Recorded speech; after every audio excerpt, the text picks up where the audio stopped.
So the devotee is basically sacrificing his body.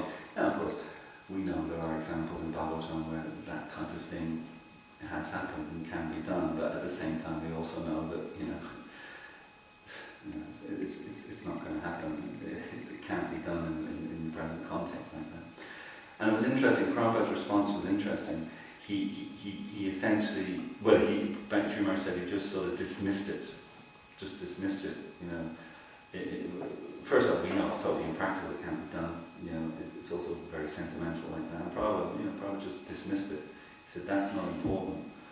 And of course, the other thing would be, even if it could be done, then that devotee's body, in a few years' time, it'll be old and whatever as well. So it's a sentimental kind of impractical kind of suggestion. So Prabhupada said, that is not important. What is important is how you cooperate together after I leave. And so that was the lead up to Prabhupada actually giving that quote that we all use, and it's a very famous quote, and a very important quote, not least because it's one of Prabhupada's last instructions to all of his devotees. But that was the actual lead up to it, that the devotee was offering to give his body like that. So yeah, false ego. So the cooperation, why Prabhupada emphasizes so much, is because Prabhupada knows, Prabhupada knows better than any of us, that in order to cooperate, you have to be at least challenging your false ego. You have to be at least working on overcoming your false ego to have any opportunity whatsoever to be able to cooperate with other people. And the false ego is so powerful. We know also from Shastra that what is it? The width of the universe is 4 billion? 4 billion? 4 billion? Million or billion? Million. Billion. So it's 4 billion wide, and then the coverings start. And the first covering is Earth, and that's 10 times the width of the universe. So Earth covering is 40 billion. Earth, water is 10 times again, so that's 400 billion. Earth, water, fire, 10 times again, so now we get into these figures that are difficult, 400 million.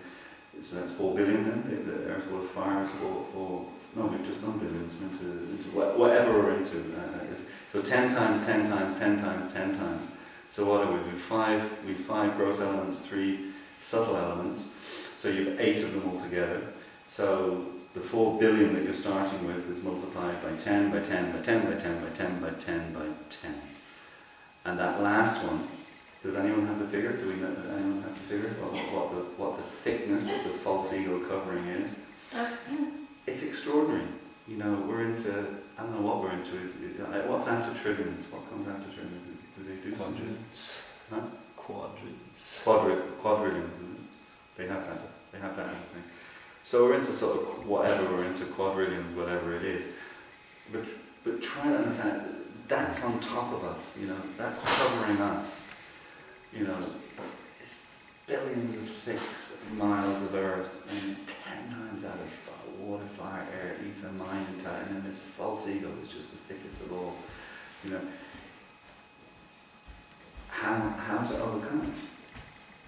How can we overcome that? It's just ridiculous to even remotely think that there's anything that we can do. And that's also why Prabhupada, that that statement he made, that don't be surprised at those who leave, be surprised at those who stay.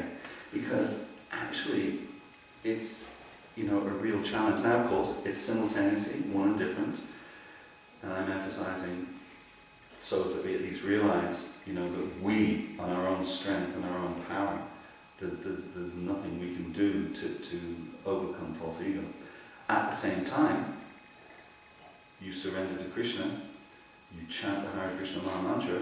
Our understanding is that immediately that mantra penetrates through all those material coverings and enters into the spiritual realm and right up to Krishna's lotus feet. So on one side, it's very, very easy, but it requires us to understand our position in relation to Krishna, to surrender to Krishna, and then to engage in the process of Krishna consciousness in a very serious way. One nice example in regards to that is that in understanding that, just helping us to understand that, you know, for all the grihastas in the room, all those wearing white, I guess, have some connection to grihasta life. But oftentimes in a marriage, it runs into trouble and there's some difficulty. Again, it's all brought about, generally speaking, it's brought about by false ego as well. You know, it's the same dynamic, you know, in the husband-wife relationship, sense gratification, false ego, etc. So, you know, a marriage is in difficulty, so what do? You know, they go to a counsellor, a marriage guidance counsellor like that, to get help. And when they go to the marriage guidance counsellor, I don't know what the statistic is, but it's really, really high. It's like really in the high 90s, you know, if not practically 100%. That there is always an element of compromise on both sides. On one side it may be more than the other, it may not be exactly equal, it may be that the husband has been more of a case so he has to compromise more than the wife or vice versa. But there's always compromise like that in the marriage relationship. If you want it to work, there has to be compromise. Neither of them are perfect, and there has to be some kind of compromise going on. But in our relationship with Krishna,